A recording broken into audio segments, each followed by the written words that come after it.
things. So, starting off, we're going to discuss an expose about child gender transition surgeries. Apparently, there are a lot more than people thought were happening. In a lot more hospitals, in a lot more states than people ever thought possible.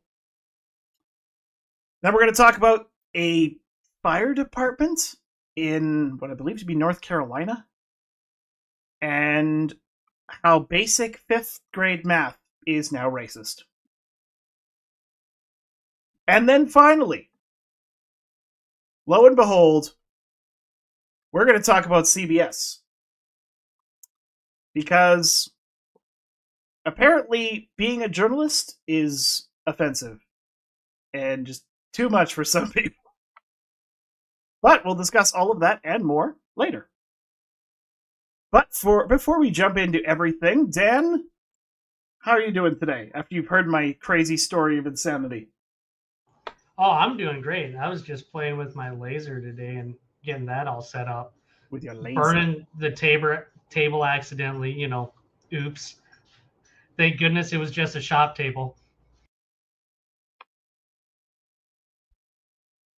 Thank goodness it was just a shop table, yes. Well, because I did do that as a child. I didn't burn the shop table. I burned my parents' linoleum floor in their kitchen doing a science experiment. Because I was an idiot and decided to test the abilities of combustion on the kitchen floor using a cookie tray. And of course, metal is exceptionally conductive to electricity and heat. And so when I tested how much heat sparklers would give off, when I was done testing them, I put them on the bottom of the cookie tray, and then it melted part of the floor. Well, when I first set this thing up, I got it all put together, and before I had my laptop hooked up with my controller program, I was just using the front, just my small controller that's hardwired, and going through messing around with it, and then go in and you hit the laser button and it's got power settings, and I thought that was just maximum power setting because like a lot of guys, I just dove right in instead of really reading instructions. And next thing you know, I got 100% of the laser right on the table, smell the table start burning, hit the emergency shut off, like, oh, good grief. Yeah, that would be not good. And then when but I do have to put a sacrificial plywood under it, like I was telling you earlier, because when cutting, either you cut out just not quite enough, or you overcut. And so even though that table is just for the shop, I don't want to burn the crap out of it. I'm just entering the verification code for Twitch. But yeah, that's once I get going with it, it's going to be great because I can cut out templates to use so I can do more woodworking stuff, and it'll make things go faster with templates. Yes, templates do make everything a lot simpler. My wife and I were going to be using to help with carving pumpkins for the kids. We're going to take some cookie cutter shapes and hammer them into pumpkins, so that we get That's one way to do it. Well, it has the shape, and you don't need to ever worry about it being the wrong one. I suppose. Yeah. And just so I can get a little bit of a making sure that everybody can hear us properly, those who are in the listener, maybe just give a thumbs up if the sound and everything is good. We've had way too many tech issues in the past month or two, so just wanted to make sure and double check with everyone that the sound is good and everything's coming through loud and clear, so I don't have to restart the space. Tim says it's good. I'll go with Tim. I trust him. Everybody's giving thumbs up. So, thumbs up all around. Thumbs up all around. Let's jump into the first story of the day. And that's... I did not give myself enough time to prep this, but that's all right. So, from Fox News, even though I'm not the biggest fan of them lately, 5,700 children in 5-year period had gender surgeries, most of them from 5 liberal states. So in a 5-year span, thousands of minors had gender reassignment surgeries, puberty blockers, or hormone treatments in a number of children's hospitals and medical facilities across the country, a medical watchdog was reporting via their new national database. Do No Harm, a national advocacy group of medical professionals against woke hospital agendas, shared the database called Does My Hospital Transition Kids with Fox News Digital this week. In total, the group conservatively identified almost 5,800 minor patients who received sex change surgery. About 14,000 received some sort of gender reassignment treatment between 2019 and 2023. And of course, the data, de-identified to meet HIPAA compliance, shows nearly $120 million in charges for sex treatments like sex change surgeries and hormone blockers. Whew. That's so much. Wow. Way too much. Like, it's interesting because, of course, in my home province, we are the only province to even petition. Like, the bill hasn't been proposed, but we're the only province in Canada to petition banning both puberty blockers and sex change surgeries in the country. And so, in comparison to many states in the United States, this would actually make us more conservative than much of you guys. And the main difference that I can see is that in Canada, unfortunately, it doesn't matter which province you're doing it in, our tax dollars compensate it all. Whereas yours are like partially covered by various insurance agencies and programs. That is one place or one area where we definitely have you guys, because outside of like some stuff that Medicaid does, a lot of it has to be through private insurance. Mm-hmm. Thankfully. Yes. Thankfully. Well, like, I remember I've been having these conversations with various people, especially those who are supporting Trump in this next election, and talking to them about the fact that Trump has said that he's willing to ban sex change operations or gender care, quote unquote, for children as long as the parents consent. He's willing to allow that. And they're like, well, we can't ban what parents are willing to do to their kids. And I'm like, in what universe do we allow a parent to abuse a child? Like, yes, it's terrible when a teacher goes in and tries to deliberately interfere with a parent-child relationship, tries to deliberately mentally distress this child and make them choose things that are deliberately harmful. And of course, going to have long-term impacts and incalculable destruction upon their lives. Like, any teacher, any counselor, you name it, any of those professions that have one-on-one contact with children and convince them to destroy most of their lives, if not their entire lives, should be put away, and you throw away the key forever. These type of people are so morally repugnant that I don't even want to be in the same room as them, because that is a form of evil that I cannot fathom it. But it's equally damaging when a parent does that to their own child willingly. Yes, okay, it's good to have a parent who cares and loves about their child and dictate and has a lot of say about the decisions that they're making. But we do not allow a parent to beat on their child without any valid recourse. We do not allow a parent to discard their child or to put them off onto the side of the road. That would be abhorrent, and it would be morally repugnant to us, as it should be.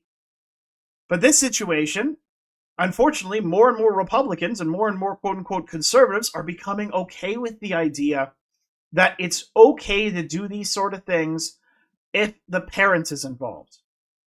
Because, well, as long as you have parental consent, then that makes everything okay. In no way is that true. And I'm sorry. It's a little difficult to see. Who just came up to speak? I have no idea. Dan? Yeah. No, I think Tarantino requested to speak, then he dropped, Oh, and okay. he probably haven't. I think he's having issues. Okay. But Connection issues abound for everyone.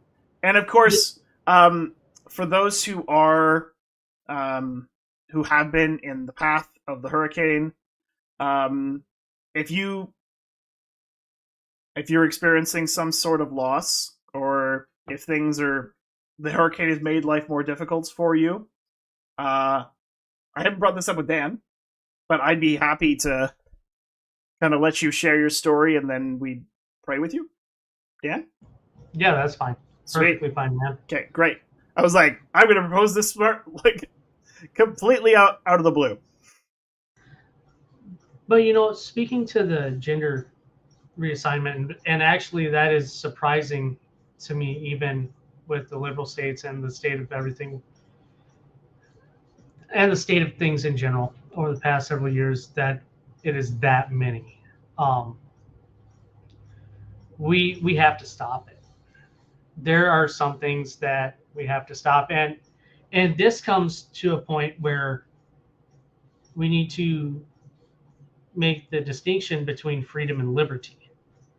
Freedom is an abstract, you can do whatever you want. Liberty, which we have the right here in the States to life, liberty, and the pursuit of happiness, as our forefathers said, and it goes along with a lot of things, is ordered liberty. I mean, we still have laws and we still have restrictions. That's also why in the Bill of Rights they enumerated those things to make sure the government could not do certain things, because the government does have the powers to stop and put a stop to certain things. At what point do we say no? At what point do we say this is beyond the pale? Um, we already have a culture of death that has been allowed vis-a-vis abortion. And of course, you go to Canada and you have suicide, euthanasia, assisted suicide. England's now trying to fast track assisted suicide. Um, so now are we supposed to add to our culture of death with a culture of mental illness? It's already bad enough here in the States, but do we treat it, or are we just supposed to let people just keep going on and just do what you will, and when you realize that it was all a mistake and now your life is ruined, you're sterile, you can't have kids, too bad? Or do we say, look, this is a child, if they want to ruin their body as an adult, then they're an adult, but we can't allow these radical medical procedures. And puberty blockers are not healthy. they there is unknown amount of problems with those. I don't think we've even seen the full extent of the problems. I don't think we've even scratched the surface, Yeah, because this is I only mean, something that we've really been toying with and experimenting on. Of course, the most innocent in society amongst us, and we've been using them as guinea pigs. And the long term damage of sustained medical pharmaceutical intervention into hormonal replacements, into things that the body does not need and will inevitably reject and will damage the body. Like, you listen to the stories of those that were given these treatments when they were in their mid teens, even early adulthood, and 10, 15, 20 years later, and these individuals are having medical episode after medical episode after medical episode. I remember, of course, we've all probably seen the What Is a Woman film, and there was that one individual, and they said that they were going to the emergency room almost once a month due to complaints because of these pharmaceutical interventions that were mhm. never meant to be implemented on their bodies. Well, and we can look even past that and the potential problems, and let's look at, when we're talking about kids and experimentation, because that's what this is. It was wrong for Dr. Mangala to do it. Mm-hmm. Why is it okay for these doctors to do it? Why is it that parental consent all of a sudden, to some people, because there are plenty of people out there who do say no, even if the parents want it, we shouldn't be allowing it. But to those who do think that as long as the parents consent, it's okay. What? So would it have been okay if all the parents consented on the experiments that Dr. Mengele did on children in, Mm-hmm. back in Nazi Germany? Like if the parents of those kids said, okay, if we get treated better, you can experiment on our kids. Would that have made it better? I Well, think we all know the answer to even I that, and think it's no. I have a But strange so example. Oh wait, sorry. we have to reach a point and where we say it. Enough No, is enough. it's done.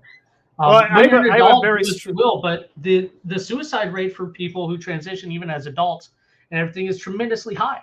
I think it's That doesn't 40%. fix it. Oh It no, doesn't not fix in any way. the issues. But those are adults Yes. who have full agency of themselves and are Mm-hmm. and what while I think should get help because they do need help, Yes. they are capable of making their own decisions Mm-hmm. in Well, that matter. and a bit of a strange example for those who are exceptionally nerdy. I remember we had a conversation a while ago with Croaky and Bonk about Star Trek. And there's an example in a story in Star Trek Voyager. And they pick up this child that was assimilated by the Borg, and they transform him back into whatever race that he was. His name in the show is Icheb. And then you find out when he comes across his home planet, you find out that his parents willingly surrendered him to the Borg so that their town would survive. I remember that episode now. Mm-hmm.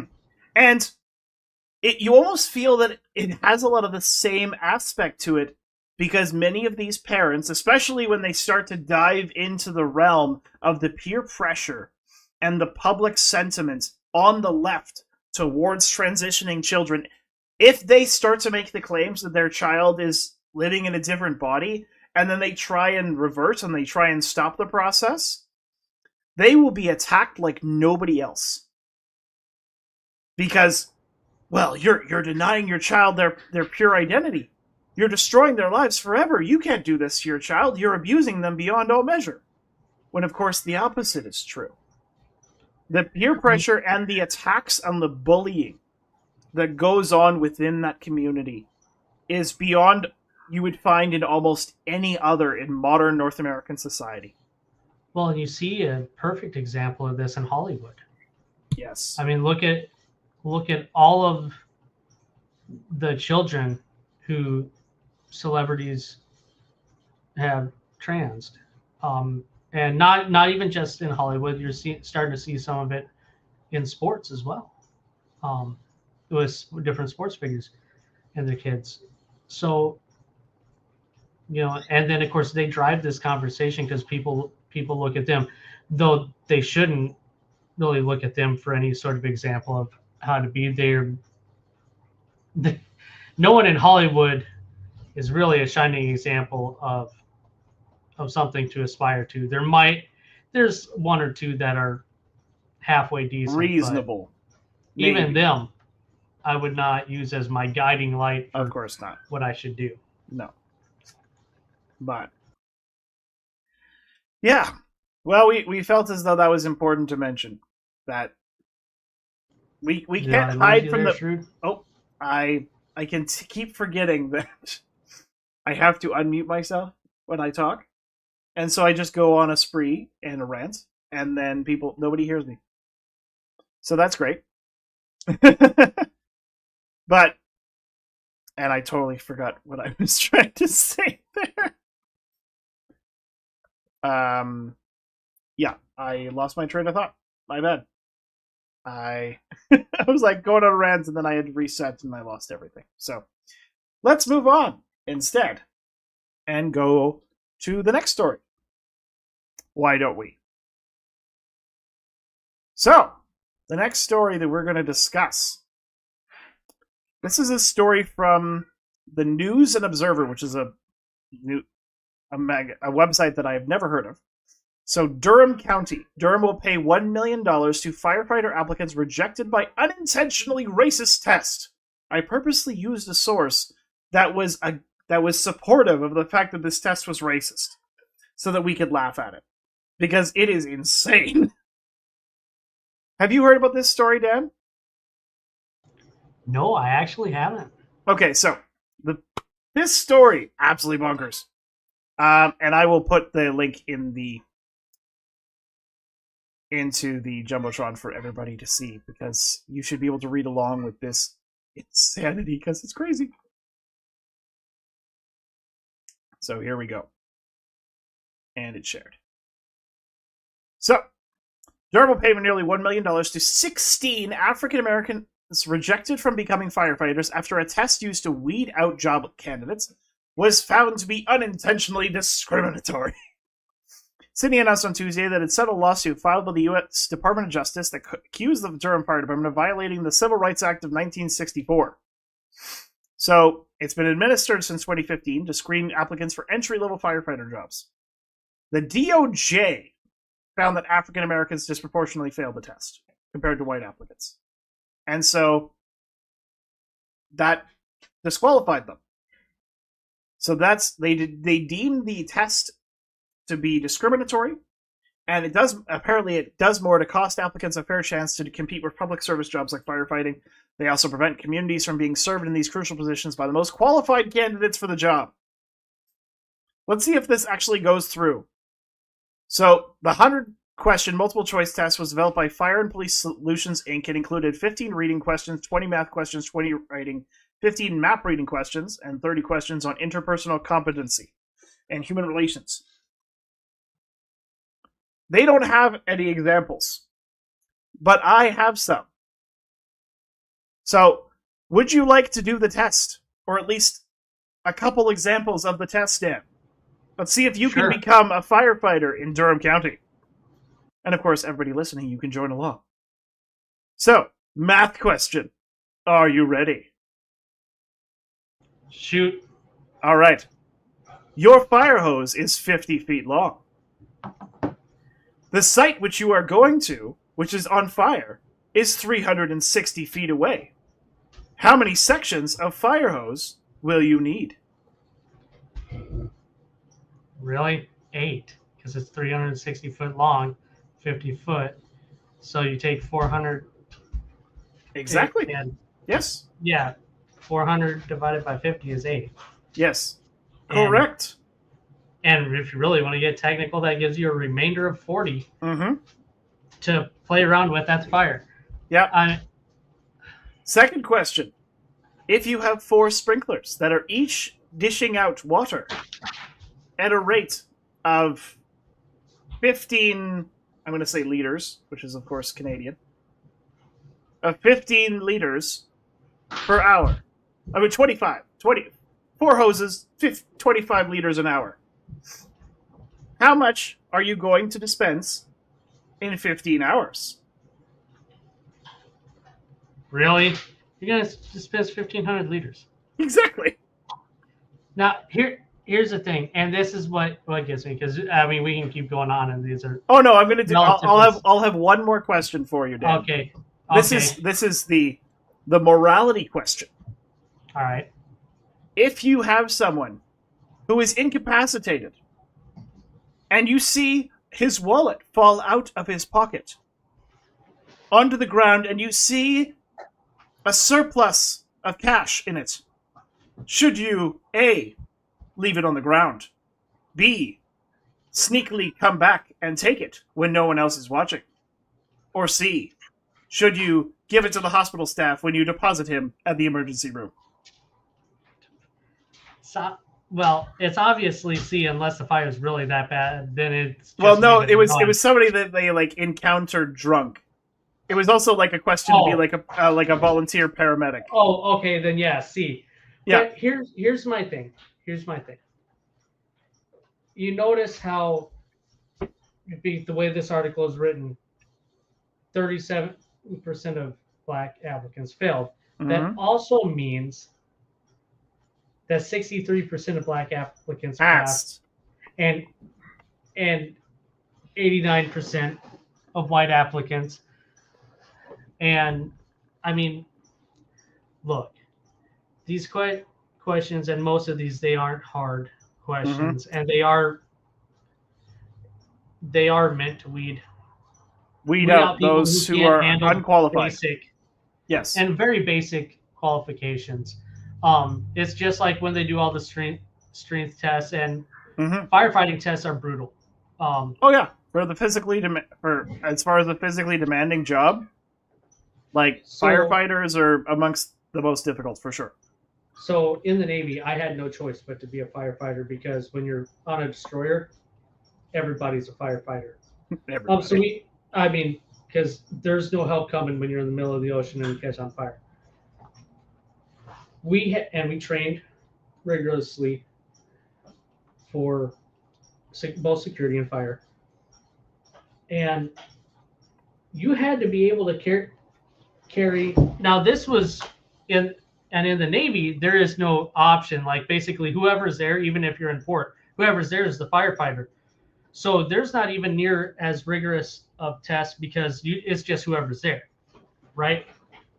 Um, Everybody helps.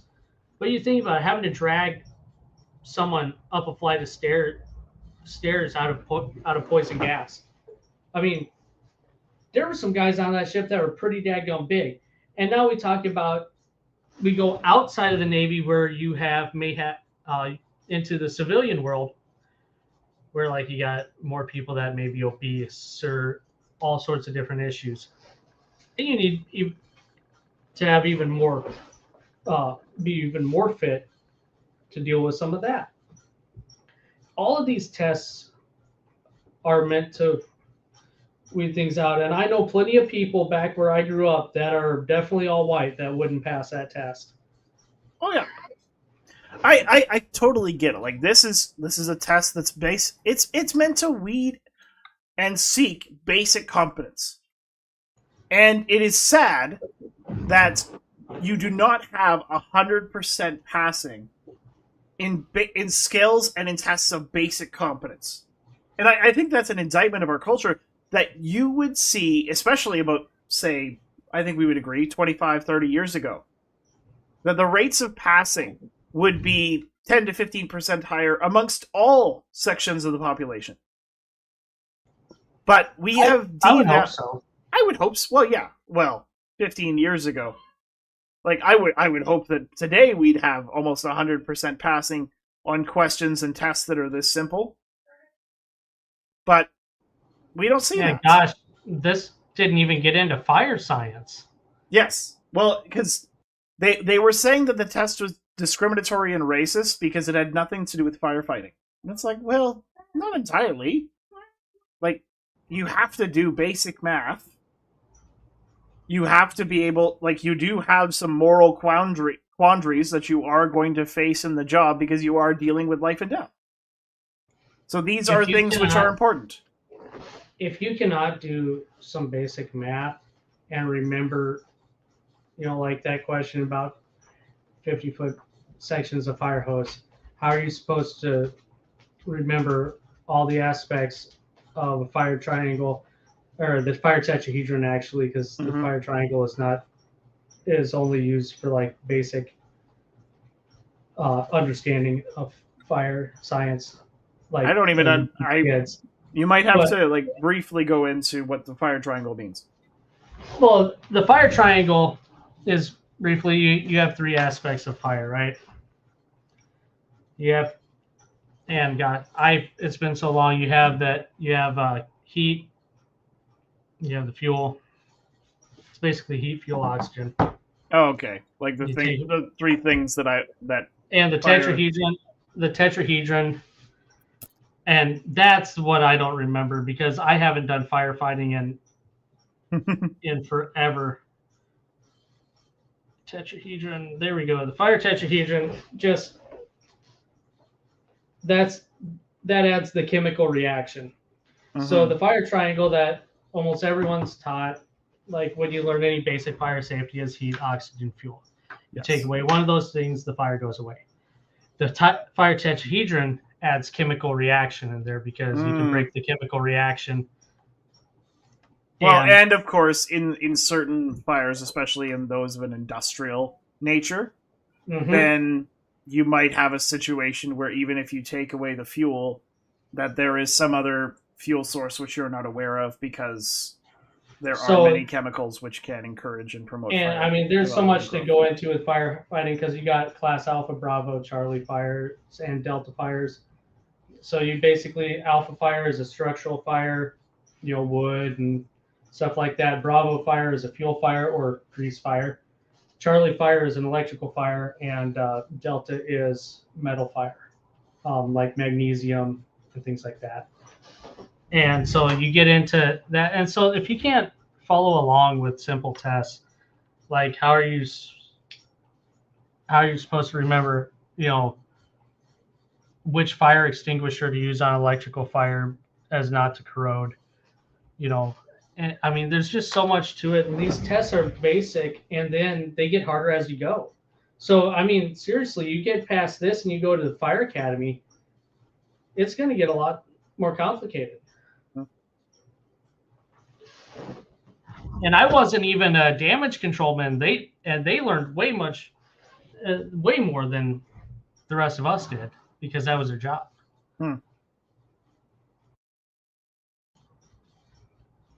Along with plumbing for some reason. Okay. Well, seeing as how we don't have anybody who wants to come up and speak and join us on the conversation, then I guess we'll just move on to the last topic of the day. Or at least the last topic that we have in our prepared show. So, from CBS, or at least covering CBS from Yahoo News. CBS's handling of contentious morning segments with Ta-Nehisi Coates raises new questions. So the contentious interview between CBS Mornings anchor Tony Dokoupil and Ta-Nehisi Coates is raising questions about the state of journalism in America. So this interview happened on September 30th between the interviewer, Dokoupil, and Coates. And this stemmed from the book that he was releasing the next day called The Message. And in this, he states that we are being misled by nationalist narratives, the tragedy that lies in the clash between stories we tell and the reality of life on the ground. This book is split into 3 parts, including a controversial section about the author's travels to Palestine, and apparently it is for writers, and particularly young writers, because our history is, quote, who we believe is human or who we don't believe is human, is largely shaped by the stories we tell. But during their on-air talk, Dokoupil, who is Jewish, had a different interpretation. And he stated that the contents of the book's 3rd section discussing the author's trip to Palestine would not be out of place in the backpack of an extremist. And so he asked Coates, "Is it because you don't believe that Israel in any condition has a right to exist?" Coates responded, "There is no shortage of that perspective in American media." Before telling Dokoupil, he is more concerned with those who don't have a voice, with those that don't have the ability to talk. So, apparently that was too serious of a question. And then effectively what happened. Have you been kind of keeping up with this story at all, Dan? Oh, no, this is another one of those. There's so much going on that I just kind of have to pick and choose what I follow. Yes. So this story, he asked Ta-Nehisi Coates basic questions. So like, maybe this might be from an extremist perspective. Maybe you're coming at this from an angle that other people might disagree with. And Ta-Nehisi Coates took offense to this, and he complained to the network. And other network advisors and news anchors took offense to this. And then they had an internal CBS struggle session on Zoom. And they brought in a DEI expert to talk to them about how we cannot question influential black voices. So, a pro-Palestinian book, and what they got out of it is don't question someone because of their race. Don't question why the heck his book sounds like it could have been written by Hezbollah or Hamas. Yes. So they say that the CBS executives suggested that the incident, and the incident referring to asking like potentially critical questions, did not meet the editorial standards after a review of our coverage.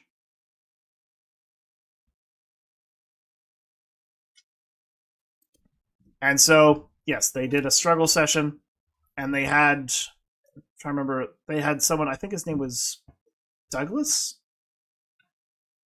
and they brought him in, and they were talking about how we can't criticize, how the network cannot criticize black voices.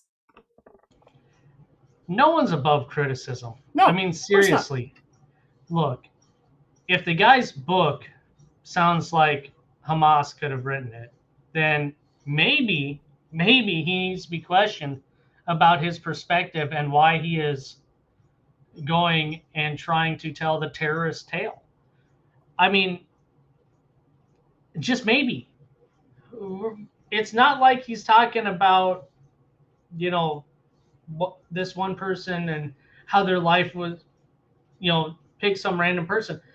But even then, picking some random person, we come to find out now, later on, that Hamas actually didn't commit the worst atrocities on October 7th. Mm-hmm. It was the civilians, quote unquote, Yep. of Gaza that committed all the rapes, the pillages, and burning stuff down, because Hamas was just going in to take hostages and bring them back, and for negotiate for leverage. So we even find out that Hamas was not the worst, didn't perpetrate the worst of the offenses. It was just regular Gazan civilians. It was the neighbors, and they did that to the people that they have known for quite some time. Because unfortunately, this is the mentality, like transitioning a little bit in the story to move on to the ideas behind what's going on in Gaza. And we haven't really talked about this in quite some time, but of course this week was the 1-year anniversary, October 7th. And we saw, like, I don't know exactly if there was anything crazy that happened in the United States relating to the anniversary of October 7th last year. But here in Canada, we have had several incidents that occurred on the anniversary. In Vancouver, we had people that were going up to the city council chambers, the town hall, or the city hall, and they took a Canadian flag, they stomped on it and burned it, and said, "Death to Canada." Well, I get that that's like a normal occurrence for Americans. Yeah, but these people need to understand Canada and Canadians are nice until they reach that point, and then they invent new war crimes. Yes, we do. So, I mean, they should probably tread pretty carefully. Yeah, we're getting to that point where we're hitting war crime territory. But the thing is, and we had issues down here. Like I saw, of course, there's protests all the time now. Yeah. It seems like in every major city. But when it comes to this, and when we're talking about, Hamas and, of course, now Hezbollah, and of course, did you hear though, they offered this guy to be the head of Hezbollah, and he resigned? Because he was afraid of getting hit? Yeah, it was a few days ago. I saw a story about it. He was like next in line to be the leader of Hezbollah, and he's like, I resign. Bye. Nope, I'm done. he didn't want to. I don't want to get whacked by the Israelis. But we talk about these, and of course Iran pulling their stuff, and and it's like, how do you have and then there's these people saying, well, we need to have sympathy for these people. No, we don't. No sympathy, because okay, let's look at Lebanon, right? And Hezbollah. Well, at one point in time, back after October 7th and everything, when Hezbollah was first starting to get a little squirrely, the Lebanese military was like, hey, knock it off, or we will, and then they did nothing. So why do I care? Right? The Lebanese military was like, we'll attack you from behind, until push came to shove, and they're like, "Nah, we're good." So again, why do I care? Um, it is tragic when people lose their lives, but we're dealing with warfare, and we're dealing with groups of people who would just as soon kill all of us. Yes. Now, Without a moment's hesitation. now there are good people from those parts of the world. There are. Oh, of course. Justin Amash is Palestinian. I had a couple of Afghani that lived with me in college that I took in, and that's actually, I find it funny when people say, "Well, when have you ever taken in?" When talking about refugees and all that, and I'm like, "You mean the 3 Afghani guys that I took in my house in college?" Yeah. But anyway, great guys. They worked with us over there. They had to flee because one of them, it was his own family that was going to kill him, not his parents, because his dad worked for the new government and everything, but he was Pashtun, so he had a lot of family in family over there that were terrorists in the tribals, and he couldn't go back to the tribals. Yeah, he was a dead man if he walked in the tribals. But so there are good people from over there, but it's when we're dealing with war, we have to remember it's war. Yes. Afterwards, then it's different. But yeah, you have to deal with it's sort of like when, well, because I've never been in one of these situations, but you sort of have to deal with the active threat. Like I've never been in combat per se. I do. There was an incident. Now it was about 6 years ago, and I remember we had this. We were on a family vacation, and the neighbors that the people that were staying in the beach house next to us, the 2 adult brothers decided to get into a bit of a tussle, and they were a little intoxicated, and then one ran back to the shore and got a paddle and was swinging it over his head saying, "I'm gonna kill you." And I just remember, I'm like, okay, like my mom, my wife, my sister-in-law, it's like, okay, you take the kids, because like we probably aren't in danger, but we got to deal with the threat, and that's what's pressing. And later on, once the threat and once the situation is de-escalated, then we can deal with the fallout and the aftermath. Yeah, and we can deal with conversing with people and trying to change people's minds potentially. Like in a heated situation, you're not going to change someone's mind. You're especially not going to overcome decades of brainwashing. And unfortunately, if you've looked into the things that the Palestinian people and those of many countries in the Middle East are taught to believe against Westerners, against Americans, against Christians and Jews, it is shocking. Like, I don't often listen, or at least not nearly as much anymore. I used to be a fairly avid listener of Ben Shapiro. I listened this week to the 1-year anniversary of October 7th just because I was like, well, let's take a gander. Let's see what he's got to hear. And the stories that come out of the animosity and the hatred that these people have for the Jewish people, for the Jewish culture, is shocking. And the most radical amongst them is, and I'm sure many in the listeners have heard this story before.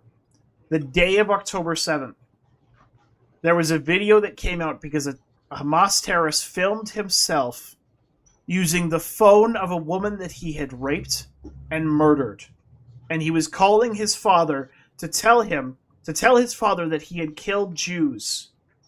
And aren't you proud of me, Dad, that I have killed Jews today? Aren't you proud of me that I have advanced our cause? And his father is weeping on the other end of the line saying, I've never been more proud of you in my life. Like, even when this conflict is over, that's still what we're going to have to deal with in the coming days. I Oh, remember it's gonna even be as a a kid, I had a friend of mine in grade 6. I was 11 years old, and I had a friend of mine, and he was from Somalia, and he was a nice kid. But talking to him about what he believed, it shocked me. I remember this was in the years following. This was 2002, so it was the 1 year anniversary of September 11th, and I was like, oh, like just the conversation that you would normally have with another kid, be like, oh yeah, I wish they'd catch Osama bin Laden and wipe him out. And he looks at me, and with no word of lie in his face, he says, "That man is my hero, and I hope to be like him when I grow up." hmm. And I'm Yeah, like, "You that's are red flag right 11." there. Oh, I was flabbergasted. I'm like, "How can you believe this?" And he's like, And "Well, he's living out my faith because he is going to be guaranteed all of these rewards and pleasures when he reaches paradise." And even as a child, I had no clue how to respond to that. see, that's the issue. One of the issues we come in, and that's also where you see kind of the split Mm-hmm. too, because like the guys that lived with me there, um, one of them went out to the bar with me all the time, so wasn't so worried about him. He's already doing haram things there. But my buddy Monir, who was fairly devout, we'd sit and talk, and he's like, "Look, that's he said there is a disconnect um, when it comes to what different Muslims believe in the interpretation of the Quran. Basically, is jihad supposed to be an internal struggle, or are we just supposed to go out and kill everybody?"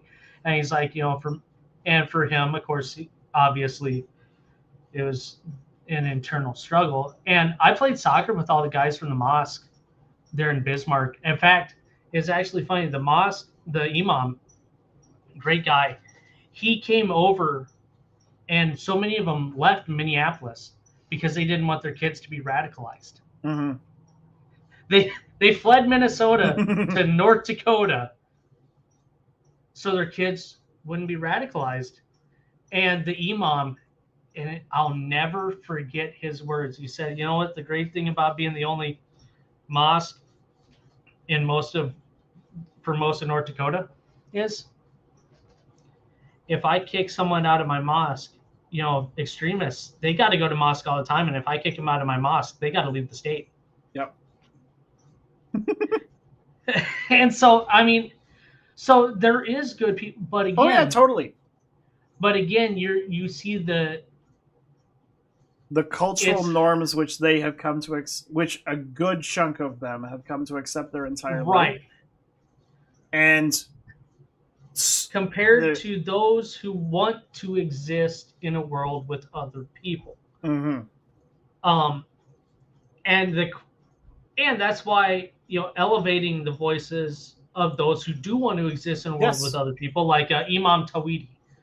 I I follow him and stuff. He's one of the ones he actually was trained in Iran in one of the most extremist madrasas. So Mm-hmm. yeah, madrasas. And he was basically on the highway to terrorism Yeah. until things changed and he realized issues and that things were wrong.